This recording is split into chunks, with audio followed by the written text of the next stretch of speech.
So let's just go over some of the differences that I've noticed since using Younique. So this side of my face has on all of my old products, and this side of my face has on Younique. Well, for starters, before I did not use primer. I did not use concealer, and I did not use foundation. I only used powder. So it was a very thin layer of coverage when I actually needed a little bit more, especially for what I wanted to cover. So what I would notice is that, yeah, it would cover, but a couple of hours later, it would literally disappear. And I would be, by lunchtime, I would not look the way that I looked in the morning. So in the afternoon, I really didn't look the way I looked in the morning. And it was, I always called it my disappearing coverage.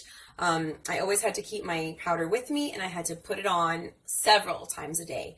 Now, with this side, I use primer. I do use concealer and foundation and a powder on top just because I'm oily and old habits die hard, right? But I leave everything at home. I do not have to touch up at all the whole entire day. My coverage stays exactly the way I put it on, and that is actually my favorite part about Younique. So that's the coverage.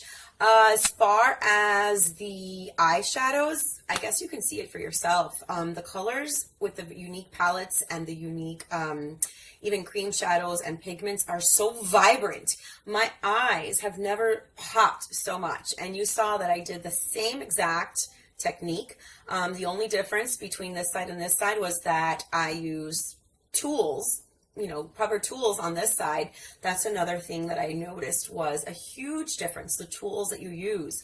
Using a crease brush, hands down, the most, I noticed so much after doing that, because the crease brush gets right in there and really gives me that look that I want to go for. I did use the same family of colors on this side, but you can tell this side just pops. That's your primer too. Your primer allows that to happen because your makeup is not sinking into your to your skin, excuse me. Okay, so that's eyes. Mascara, hello, do I even have to point out the mascara? And how about the brows?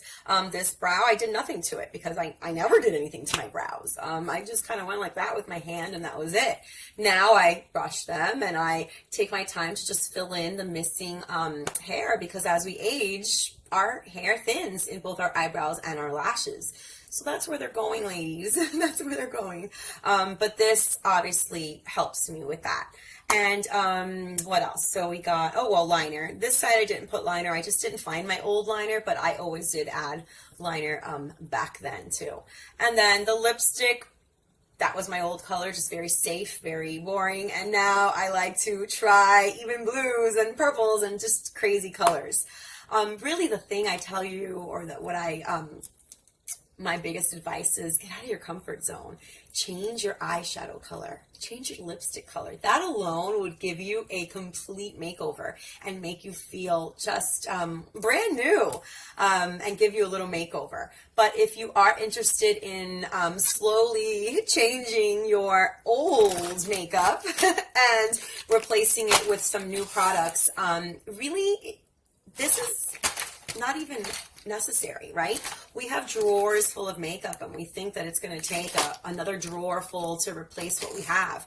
But if you really think about the basics, what you actually need, you can literally get rid of all of this and replace your entire makeup routine with maybe 5 or 6 products. So, ladies, it's time to go from expired to inspired, and I'll teach you how.